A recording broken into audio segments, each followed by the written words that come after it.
Baptist days, I remember a preacher came in, he's a guest preacher, and he made a big show of taking his watch off, Rolex, he sat right up on the podium there. That was the last time he looked at it. I'll try and do better than that. But I have enjoyed a teaching career, and I got to travel a lot more as a teacher than I ever would have had I stayed in banking. On my first day in class, I would always introduce myself and tell them a little bit about my background, and I would tell them that I was a banker for about 20 years, and then I got into teaching. And usually, every class, a student would go, "You were a banker and you became a teacher on purpose?" And I would always say, "Yeah, obviously I'm in this for the money." But anyway, I did have a great time teaching, and you know, in my college career at OSU, I had one history class, and but I've always read history, and so. You know, and not only that, but documentaries on TV. When I was a young kid, I was watching stuff that I really shouldn't have been watching. You know, documentaries on, you know, see the world at war and Victory at Sea and all of that stuff. Very few of those that I haven't seen several times. So a lot of my history was self-taught or self-read, because that's what I've always enjoyed reading. Which kind of gets me to the book that I'm going to share with you tonight. It's a book by Stephen King, and when it was recommended to me, the book of Stephen King, I went, man, all I know about him is all his books are horror and violence and gore and that sort of thing. I went, no, I'm not going to read anything that he wrote. He said, and it was a history teacher that recommended it to me. He said, well, you need to get past this. The book is 11/22/63, and as a history teacher, that date should be significant to you. You know, if you were alive, I think most of the people in this room were alive at that day. See, well, no, there's one. Alan wasn't alive. I still know the date, though. He's a history teacher. That's why he knows the date. If you don't remember the date, that's the date that John Kennedy was assassinated in Denver, or in Dallas.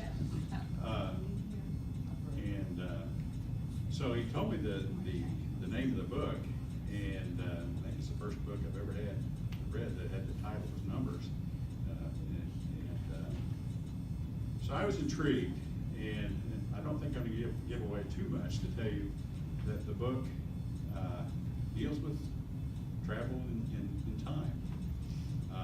And if you read the book, you'll find that out in the first 30 pages, if that's the deal.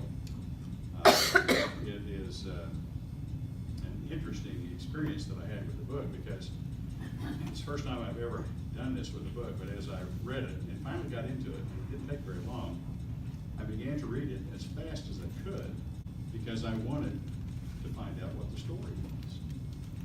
And I've had that experience before, but I've never, when I finished reading the book, started reading it immediately. I mean, I didn't read anything else. I reread the book, and the second time, just to savor it. It was a trip home back to the 60s or 50s and 60s. And some of the events that he goes through, he ends up going back to 1958, and he's going to be in Dallas in November of 63, so he's got some time to kill from 58 to 63, and there's some other missions that he's going to be involved in while he's back in time. And some of the events, I wrote down, or I didn't write down, I typed out some of my favorites, and I put it in a nice, like, giant font so I can read it without looking at getting out my reading glasses. But on his first trip back,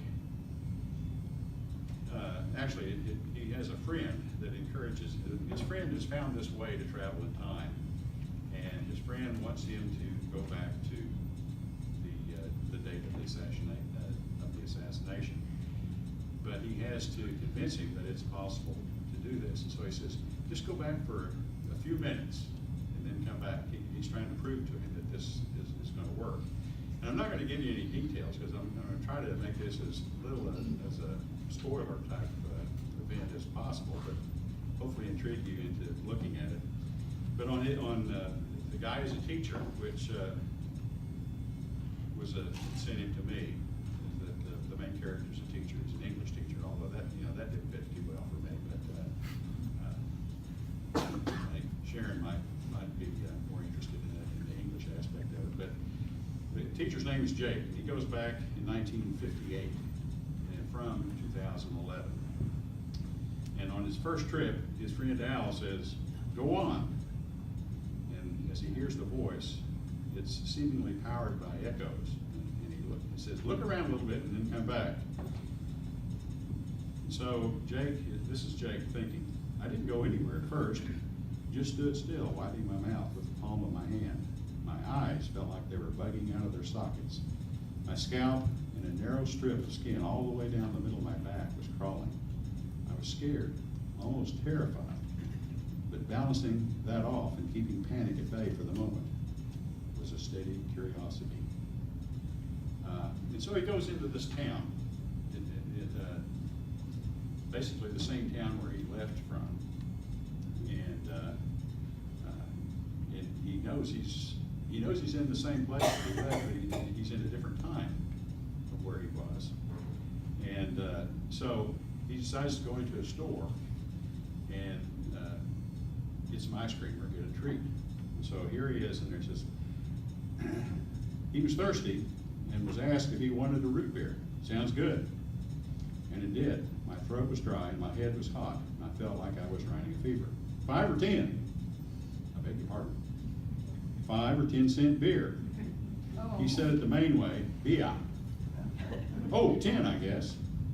"Well, I guess you're right then." He opened up an ice cream freezer and removed a frosty mug, roughly the size of a lemonade pitcher. He filled it from a tap, and I could smell the root beer, rich and strong. He scraped the foam off the top with the handle of a wooden spoon, and then filled it all the way to the top and set it down on the counter. "There you go. That's the paper's 18 cents, plus a penny for the governor." So he bought a newspaper as well. I handed over one of Al's vintage dollars. The man that sent him had collected some old currency that he could go back and make transactions without being spotted as a traveler. So I sipped the foam from the top, and I was amazed. It was full, tasty, all the way through. I didn't know how to express it any better than that. The 50-year-old gone world smelled worse than I ever would have expected, but it tasted a whole hell of a lot better. "This is wonderful," I said. "Yeah. Glad you like it. Not from around here, are you?" "No. Out-of-stater?" "Wisconsin," I said, not entirely a lie. My family lived in Milwaukee until I was 11. And my father got a job teaching English at the University of Southern Maine. And he goes on and he talks about his experience. And he says, "I like the root beer. I even like the sound of it." And he'd met a young teenager outside the store before he walked in. He said, "I even like the aspiring teenage hood outside, if only because he didn't know he was already a cliche. There was a sense of safety here, a sense that, of preordination."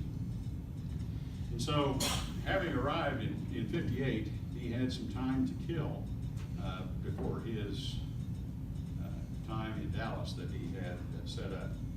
And he talks about, and he's in Maine when this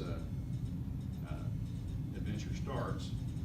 And so he has to get some transportation, find a way to Dallas, and a place to spend some time in between. He says, 40 minutes later, behind the wheel of a 54 Ford ragtop that now belonged to me, I was heading north towards Derry, which is a town, I can't remember what state it's in, but it's several states away. I leaned on a standard, I learned on a standard, so that was no problem. But this was the first car I'd ever driven with a gear shift on the column. It was weird at first, but once I got used to it, I liked it. And the man that had sold it to him had been right about second gear. And second, the Sunliner went like a bastard. He writes in the colloquialism as he's talking. But anyway, he said, so I grabbed a meatloaf dinner that cost 95 cents, apple pie olive oil included. It made the fat burger, and this is Al ran a diner back where he was, looked overpriced. And I hummed along with the Skyliners, the Coasters, the Bell Vikings, and the Elegantes. The sun was warm, and the breeze ruffled my new short haircut. And so, you know, the beauty of the book is that as he tells his story, and as he's killing his time, those of us who lived in the 50s and 60s, it is a great trip home. And, you know, they say you can't go home, but this book will take you back to where you're comfortable. In Derry, where one of his first missions is, he runs into teenagers who are dancing. And the town of Derry has had some tragedies that have taken place among some kids. And so those people are a little bit leery about strangers. Well, they're not a little bit, they're a lot leery about strangers. So he's hesitant to talk to these kids. He comes upon them and he says, "Oh, sorry, I didn't mean to surprise you, but I heard the music and then I saw you Lindy hopping." And they responded, "Trying to Lindy hop is what you mean," the boy said. He helped the girl to his feet and he made a vow. "Richie Tozer at your service. My friends all say, Richie, Richie, you lived in the ditchy." But what do they know? "Nice to meet you," I said. "George Anderson." And then it just popped out. "My friends all say, Georgie, Georgie, who washes his clothes in an orgy." But they don't know anything either. And the girl collapsed on one of the picnic tables giggling. The boy raised his hands high in the air and bungled, "Strange grown-up gets off a good one. Wacka, wacka, wacka." The lingo just takes you back where, you know, where we grew up, and it was a comfortable place. And so he helps them learn how to dance, and they have a good time, and he gets some information from them that's important to him. One of the places that he goes, he has, like as I said, years to kill, and so he spends some time at a lake in the north, like it's Wisconsin, somewhere in the north where loons live. And he says, "Those 5 weeks may have been the best of my life. I saw no one but the couple who ran the local store where I bought a few simple groceries twice a week, and Mr. Witchell, who owned the cabins. He stopped in on Sundays to make sure I was okay and having a good time. Every time he asked, I told him I was, and it was no lie. He gave me the key to the equipment shed, and I took out a canoe every morning and evening when the water was calm. I remember watching the full moon rise silently over the trees in one of those evenings, and how it beat a silver avenue across the water, while the reflection of my canoe hung below me like a crowned twin. A loon cried out somewhere and was answered by a pal or a mate. Soon others joined the conversation. I shipped my paddle and just sat there, 300 yards out from the shore, watching the moon and listening to the loons converse. I remember thinking if there was a heaven somewhere and it wasn't like this, I didn't want to go." So, you know, he just, for a guy that writes horror stories, you know, this is really foreign to me. And so, at any rate, it was a book that I've since read at least 2 other times. And when Sharon talked to me about doing this, I decided I'd read it one more time. You know, it was painful duty, but I had to read it again because I wanted to get some of the quotes out there that I had enjoyed so much. But you know, I probably will read it again. But after I had read this book, and I've kind of been keeping it hidden because there is some pain involved. Of course, you guys are readers, so maybe it's not too bad. It's a little thick. And I used to tell my students when I was teaching the AP class, I'd pull out a textbook and I would turn it to a page like this, and I said, "Now this is why they call them textbooks. They're full of text." and this one is. But one other book that I read that kind of fed off of this one was a natural one. If you enjoy that type of book, that genre, another book that deals with traveling time, although the methodology is different in this book, is a book that's called Time and Again by Jack Finney. And Jack Finney is another guy that you wouldn't expect. You know, he wrote Invasion of the Body Snatchers. So totally different story. But in both of the book have love interest. They both have some violence. People get shot, people get stabbed, you know, and so there is action besides what's going on. So I hope somebody has an interest that's stirred in this, and I hope you've enjoyed this conversation.